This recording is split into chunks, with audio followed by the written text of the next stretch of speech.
안녕하세요 여러분, 청담 NK 피부과의 엄종현 원장입니다. 혹시 거울을 보시다가 이런 경험이 있으실까요? 이게 뭐지? 좁쌀 같은 게 올라왔네.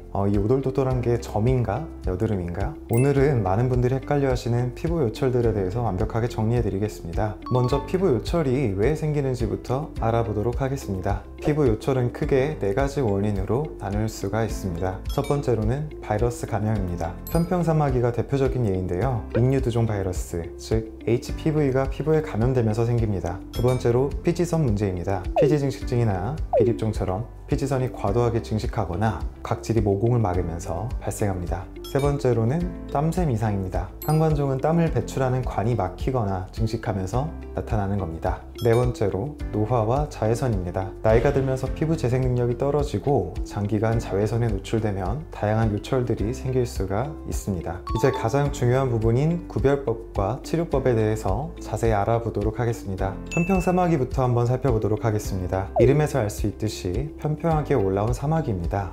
크기는 보통 2에서 3mm 정도이고 살색이나 연한 갈색을 띠기 때문에 검버섯으로 오해하고 계시는 분들이 꽤 있습니다. 가장 큰 특징은 바이러스가 원인이라는 점이고요. 그래서 전염성이 굉장히 강합니다. 면도하다가 상처가 나면 그 부위를 따라 선 모양으로 번지기도 하고 가족끼리도 옮을 수가 있습니다. 치료법은 주로 CO2 레이저를 이용해서 제거합니다. 비립종은 완전히 다른 질환입니다. 각질이 모공 안에서 뭉쳐져서 생기는 작은 낭종입니다.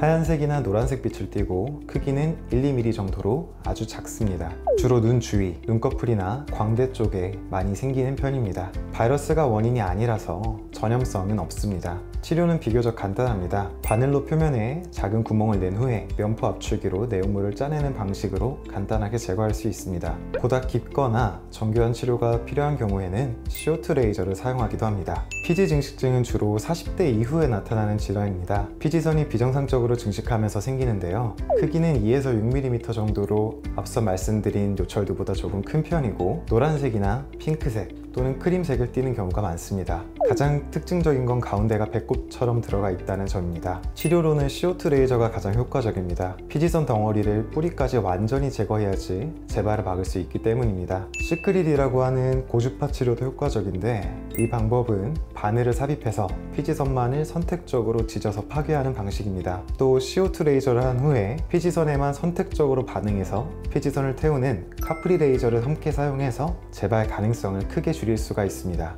한관종은 땀을 배출하는 관인 한관이 막히거나 한관이 증식하면서 생기는 질환입니다. 주로 눈 아래쪽에 다발성으로 나타나고요. 살색이나 연한 갈색을 띠는 경우가 많습니다. 크기는 작은 편이지만 보통 여러 개가 함께 나타나서 미용적으로 신경이 굉장히 많이 쓰이는 질환입니다. 특히 여성분들에게 훨씬 흔하게 나타납니다. 치료로는 CO2 레이저와 바늘 고주파인 시크릿을 주로 사용합니다. 한관종은 뿌리가 깊기 때문에 완전히 제거하려면 여러 번의 치료가 필요할 수가 있습니다. CO2 레이저만 사용해서 겉부분만 제거할 경우에는 깊은 뿌리는 남아있어서 지속적으로 재발하고 색소 침착만 남을 수 있기 때문에 상담 후에 정확한 치료를 받는 것이 중요합니다. 저희 병원에서는 시크릿 레이저를 통해서 정확하게 증식된 땀샘을 제거하는 시술을 주로 시행하고 있습니다.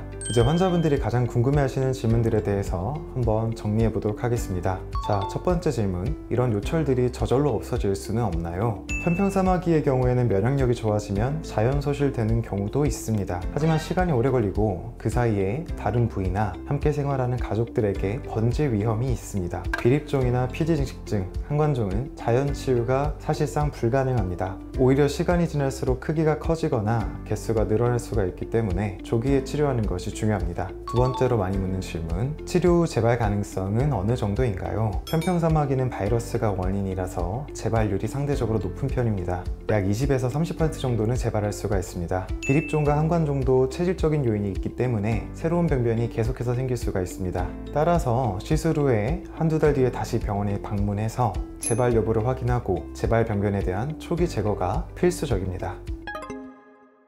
오늘은 헷갈리기 쉬운 피부 요철들에 대해서 자세히 알아봤습니다. 기억하실 점은 정확한 진단이 가장 중요하다는 것입니다. 비슷해 보여도 그 요철의 원인과 치료법이 완전히 다르기 때문입니다. 지금까지 청담 NK 피부과의 엄종현 원장이었습니다.